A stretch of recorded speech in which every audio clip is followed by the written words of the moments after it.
तौबा, वो औरत थी या कोई चुड़ैल? मेरी तो जान ही निकल गई थी उसे देखकर। टेढ़ा टेढ़ा सा तकरीबन स्याह पड़ा हुआ चेहरा, लंबी नोकीली नाक, बारीक होंठों से झांकते लंबे टेढ़े मेढ़े सफेद ड्राइकोला वाले दांत, किसी भेड़िए जैसी बूरी टेढ़ी टेढ़ी सी आंखें। भवें तो थी ही नहीं, माथा तंग, ऊपर चील के घोंसले जैसे खिचड़ी बाल जो कंधों तक पहुंच रहे थे। स्याह लिबास, गले में जाने किन धातों और रंगीन पत्थरों की बनी हुई मालाएं।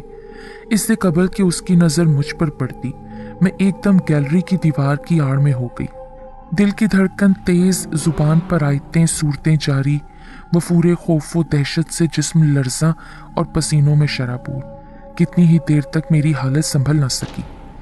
उस वक्त मैं अपनी एक दूर पार की बुजुर्ग रिश्तेदार बेबे गामा से मिलने उनके घर आई हुई थी, जो मुरादपुर के एक कदीम मोहल्ले में वाक़ था, जहां मकान भी कदीम तर्ज के और लकड़ी की गैलरियों वाले थे।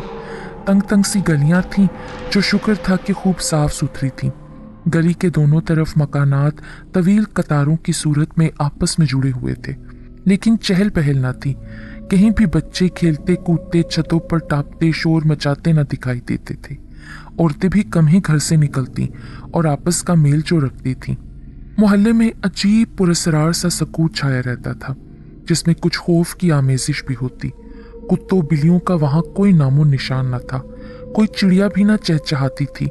शाम होते ही कुछ अजीब सी बू फिजा में रच जाती, जिसे बदबू कहना ही मुनासिब था।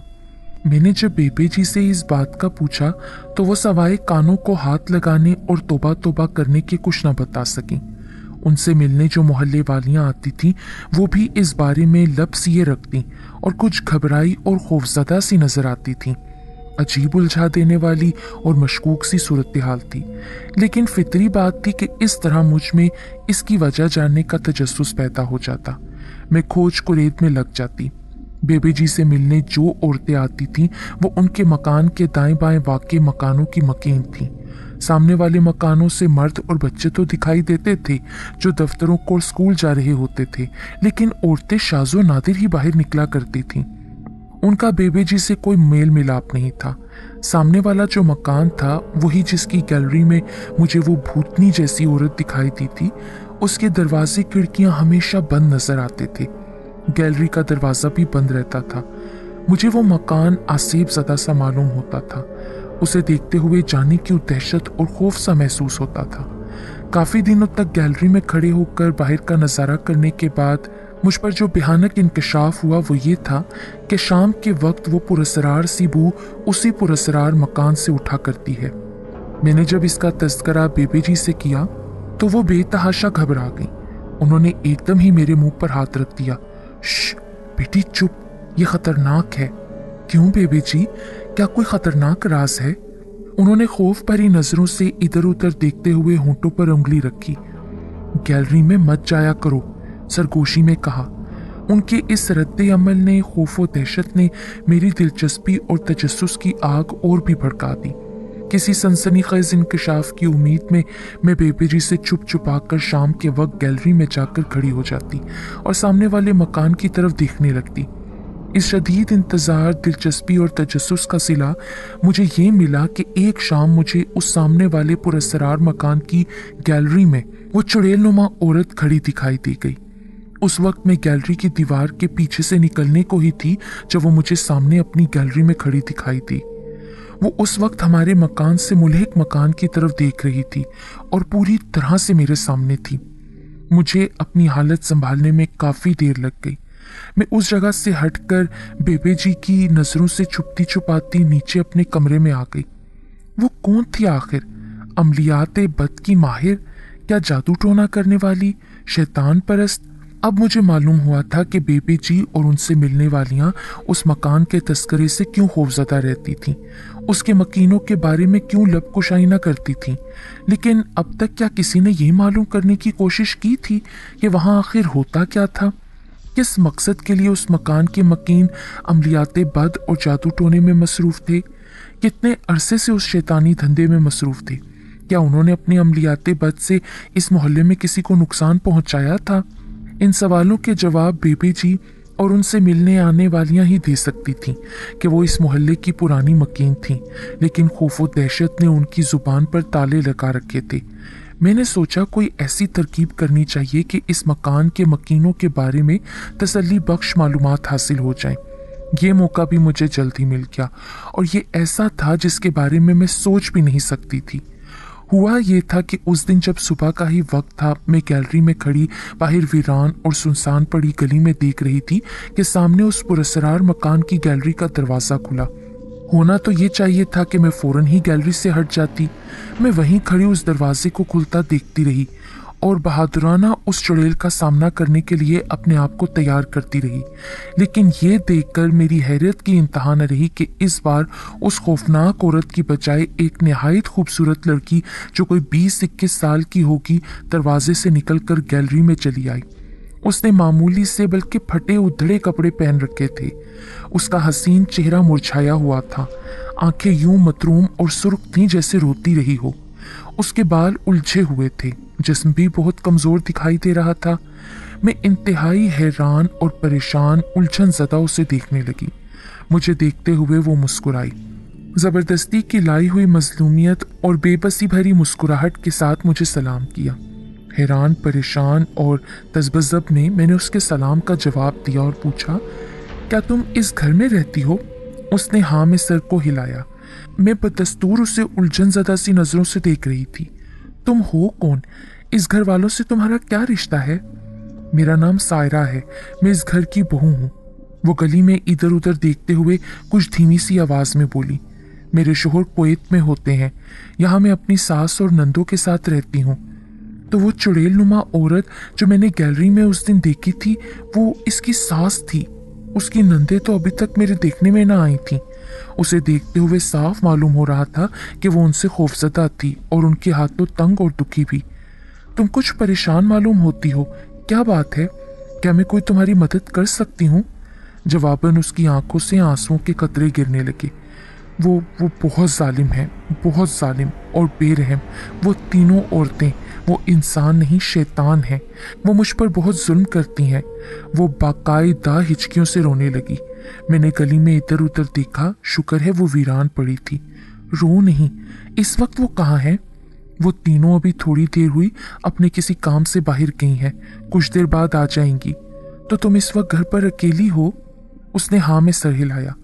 तुम यहाँ आ जाओ ना, मुझसे मिल लो। मैं आज तक किसी से नहीं मिल सकी। उन डायनों का खौफ ऐसा है कि यहाँ कोई नहीं आता। अरसे दराज की दिलचस्पी और तजस्सुस की तस्कीन का ये क्या ही सुनहरी मौका था। बेबी जी उस वक्त मोहल्ले में किसी के चेहलम पर गई हुई थी। उनके जल्दी आने का कोई इम्कान न था। नौकरानी भी काम निपटा कर जा चुकी थी। गोया मेरे लिए मैदान साफ था। उस घर से वाबस्ता पुरस्रारियत, दहशत और खौफ एकदम ही दिल से निकल गए। उसकी जगह बेपनाह जोश और इश्तियाक ने ले ली। आ रही हूँ, तुम दरवाज़ा खोल दो। नीचे अपने कमरे में पहुंचकर मैंने चादर ओढ़ी और बैरूनी दरवाज़ा खोलते हुए गली में इधर उधर झांका। वो बदस्तूर वीरान पड़ी थी। सामने उसने दरवाजे को थोड़ा सा खोल रखा था। मैं जल्दी से गली से गुजरकर उसके दरवाजे में दाखिल हो गई। उसने मेरे पीछे दरवाज़ा बंद कर दिया, कुंडी लगाई और मेरा हाथ अपने हाथों में लेते हुए उसे ममनूनियत से दबाया। तुम्हारी बड़ी मेहरबानी है जो तुम यहाँ आ गई, वरना मोहल्ले की औरतें तो उन डायनों की गैर मौजूदगी में भी यहाँ आते हुए सख्त डरती हैं। शायद उनका ख्याल है कि मैं भी उन जैसी हूँ। इतना कहते हुए वो आहिस्ता से हंसी और मुझे साथ लिए तवील बरामदे के आखिर में बने हुए कमरे में चली आई। वहाँ एक पुराने से पलंग, 2 कुर्सियों के सिवा और कोई फर्नीचर नहीं था और ना ही कोई आराइशी चीज़। आओ बैठो, ये मेरा कमरा है। उसने एक कुर्सी की तरफ इशारा किया। बरामदे के उस तरफ जो कमरे हैं ना, वो उन माँ बेटियों के हैं। तुम्हारी उन नंदों की क्या शादियां नहीं हुई? और तुम्हारे ससुर, वो फौत हो चुके हैं। अल्लाह मग़फ़िरत करे, बेहद नेक और खुदा तरस इंसान थे। जब तक वो जिंदा रहे ये औरतें शैतानी अमलियात करने से बाज रहीं। उनके मरने के बाद ही इनका अलूमे सफरी की तरफ रुझान हुआ और वो इस शैतानी दलदल में गहरी से गहरी उतरती चली गईं। दोनों नंदे शादीशुदा हैं और बेऔलाद। उनके खाविंद भी बाहर होते हैं, लेकिन ये अपने ससुराल में जाकर रहने की बजाय यहाँ अपनी माँ के पास रहती हैं। उनका अलूमे सफरी की जानिब रुझान कब हुआ? ये क्या अमलियातें बद करती हैं? ये तो मैं नहीं जानती कि अमलियाते बद जादू टोने की तरफ ये कब माइल हुई और अपनी कौन सी ख्वाहिशात और मुरादें पूरी करने के लिए, क्योंकि वो मेरे सामने इस मौजू पर जुबान ही नहीं खोलती। ऊपर का एक कमरा उन्होंने शैतानी अमलियात के लिए मखसूस कर रखा है। वहाँ उन्होंने इंसानी खोपड़ियाँ, जानवरों की हड्डियाँ और जाने क्या क्या जमा कर रखा है। मैंने एक बार इत्तफाकन उस कमरे में झांक लिया था जब ये सब कुछ देखा। खुदा का शुक्र कि उन औरतों ने मुझे वहाँ नहीं देख लिया, वरना मेरी खैर ना होती। ये औरतें बहुत जालिम हैं, इंतहाई बेरहम और जालिम। ज़रा ज़रा सी बात पर गालियाँ देना, मारपीट करना, भूखों मारना, जालिमाना खिदमतें लेना उनकी आदत है। ये मुझे नमाज भी नहीं पढ़ने देती, जो मैं किसी न किसी तरह छुप कर पढ़ लेती हूँ। उन्होंने घर से कुरान पाक और तमाम दीनी किताबें भी गायब कर दी हैं। हर शाम ये ऊपर अपने अमलियात वाले कमरे में जाने क्या पकाती हैं कि उसकी भयानक सी बू सारे मोहल्ले में फैल जाती है और खौफ व हरास पैदा कर देती है। जब मेरी शादी हुई थी तो उनकी सूरतें अच्छी भली थीं। अब कसरत शैतानी अमलियात और अफाले बद ने उन्हें बिल्कुल चुड़ैलें बना दिया है, जिन्हें देखकर ही रूह फना हो जाती है। मैं यहाँ जिस तरह डर डर कर जिंदगी गुजार रही हूँ ये तो मैं ही जानती हूँ। उसने बाकायदा रोना शुरू कर दिया।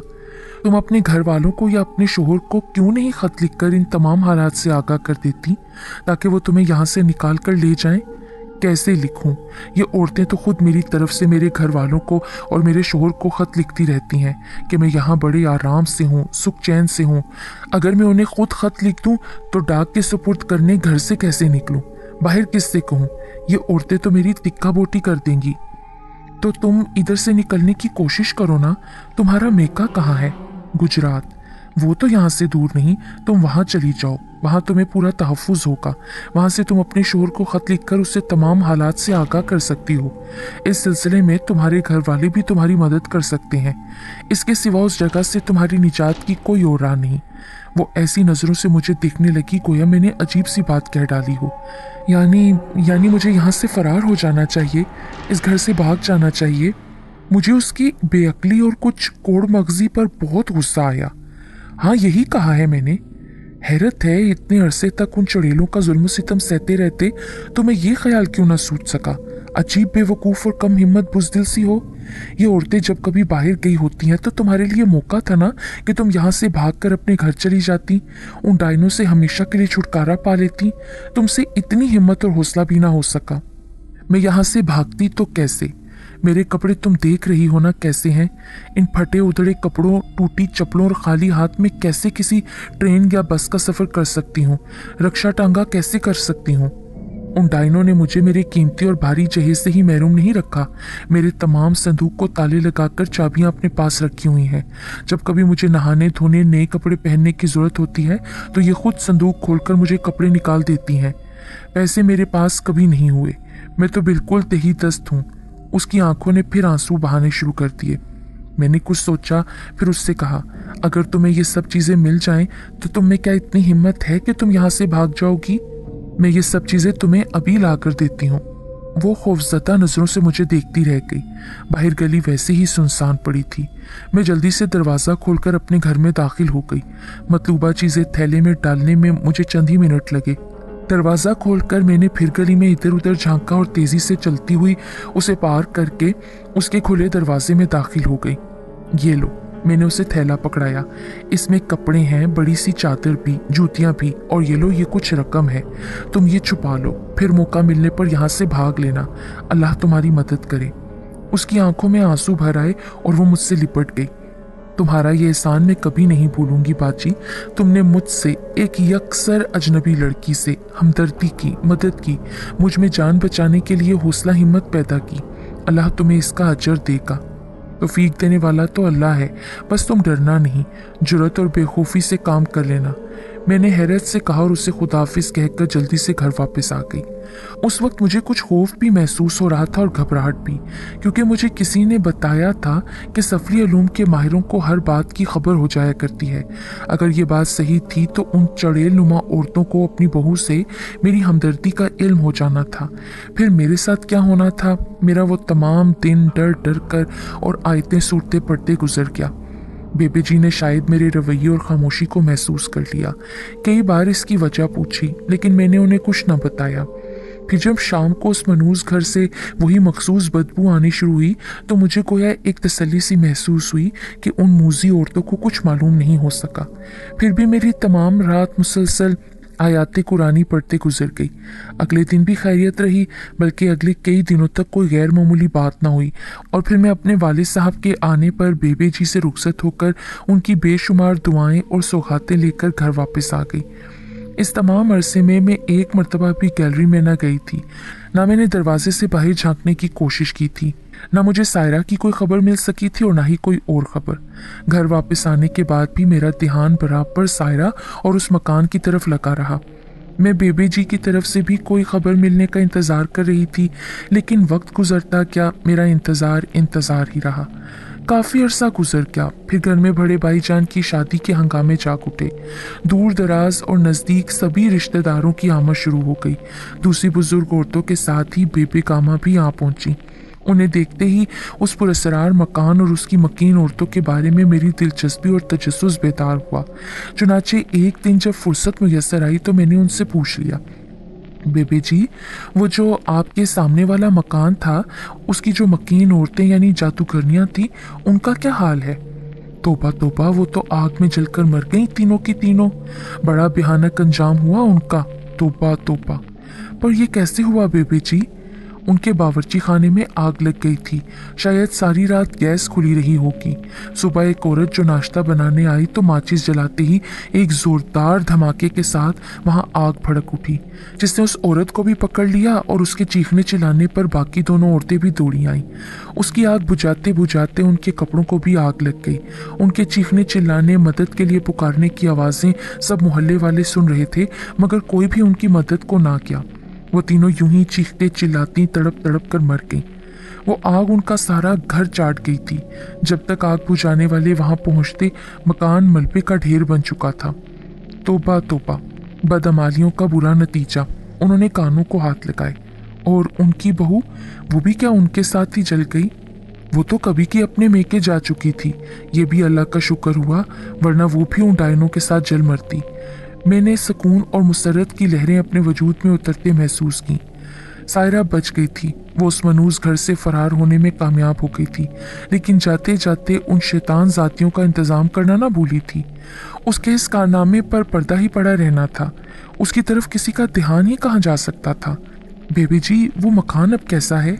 उसके मलबे की म्यूनसिपैलिटी वालों ने सफाई कर दी थी, लेकिन उसकी नहूसत, उसका खौफ ऐसा है कि कोई भी वो जगह खरीदने को तैयार नहीं होता।